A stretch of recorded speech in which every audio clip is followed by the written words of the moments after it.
Assalamu alaikum wa rahmatullahi ta'ala wa barakatuh.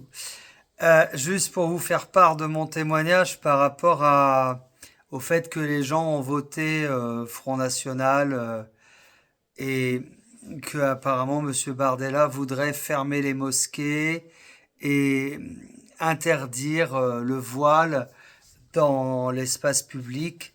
Enfin, en tout cas, apparemment, il s'en prend aux musulmans. Alors, je m'adresse directement à Monsieur Bardella. Voilà, partagez cette vidéo, peut-être qu'il la verra. Monsieur Bardella, je me permets de vous adresser directement la parole. Du haut de mes 49 ans, je sais que vous en avez même pas une trentaine d'années, donc je pense avoir un peu de bouteille, comme on dit. J'ai grandi, moi, à l'île de la Réunion, où effectivement il y avait des musulmans, il y avait des catholiques, il y avait des Chinois, des Malbars, il y avait plein de communautés religieuses et où il y a un certain vivre ensemble, un certain amour de l'autre et où tout le monde peut vivre ensemble et où ça se passe très très bien. Je suis arrivé en France métropolitaine il y a une dizaine d'années.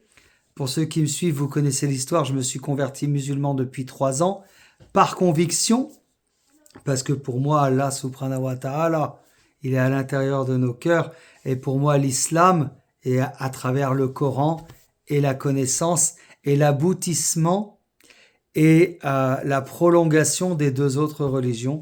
Et l'islam est descendu par l'intermédiaire de notre prophète, sallallahu alayhi wa sallam, pour parachever la religion. Donc ça, c'est ma conviction. C'est ma conviction, et j'ai le droit d'être musulman. Et j'ai le droit de prier Allah subhanahu wa ta'ala, comme les catholiques ont le droit de prier Dieu, comme les juifs ont le droit de prier Dieu, et comme chacun a le droit à d'autres croyances où il n'y a pas de problème. Mais ce qui est intéressant avec Monsieur Bardella, et c'est là encore une fois, je m'adresse à vous directement, même Monsieur Bardella, ce qui est intéressant, c'est que vous mettez tous les malheurs sur le dos des musulmans et tous les malheurs sur une petite communauté. Mais c'est pas en éradiquant les musulmans de la France que vous allez régler tous vos problèmes en France. Hein. Moi, je vous le dis, à l'île de la Réunion, tout le monde vit ensemble et ça se passe très très bien. Le vrai problème, c'est le manque d'amour, Monsieur Bardella. Le manque d'amour de l'autre. Quand on est dans l'amour, quelle que soit la religion qu'on a, et l'islam prône l'amour, quand on est dans l'amour, tout se passe très très bien et on trouve des solutions à tout. Et moi, je vais vous dire encore autre chose, Monsieur Bardella. Moi, ça me gêne pas qu'il y ait des femmes voilées. Justement, nos sœurs, elles sont pudiques. Par contre, ce qui me gêne, c'est qu'on voit des filles avec les tétés et les ventres à l'air. Et l'autre fois, j'étais dans une salle d'attente avec mon épouse et on était assis juste en face d'une femme qui avait une cinquantaine d'années, qui avait carrément les jambes à l'air. Ça me choque. Ça me choque. Ce manque de pudeur me choque. Ça me choque en France.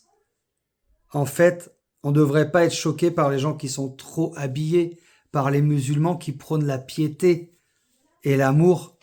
On devrait être choqué par les gens qui manquent de pudeur. Ça peut être choquant. Faites donc une loi par rapport à ça et arrêtez, Monsieur Bardella, de détourner le sujet et de dire que tout est de la faute des musulmans. La vie chère, c'est pas de la faute des musulmans. Le chômage, c'est pas de la faute des musulmans. Le trou de la sécu, c'est pas de la faute des musulmans. Et puis ne confondez pas musulmans et délinquants. Des délinquants, il y en a dans toutes les tranches de la société. Alors arrêtez de stigmatiser et mettez à l'intérieur de votre cœur de l'amour.